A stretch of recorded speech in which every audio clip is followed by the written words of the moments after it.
So before trying to push more content out, I wanted to build the base layer first. This week, I worked on something I honestly had not really done yet for Agentikus marketing.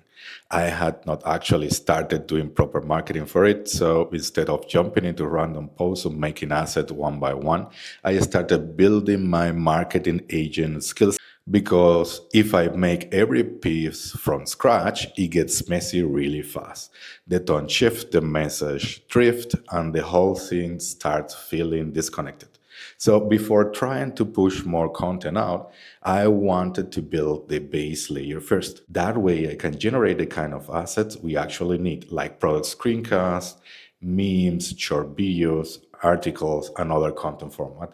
And that is really what I worked on this week, not just making marketing assets, but building the system that helps me make them faster and with more next step pretty clear. Just keep shipping.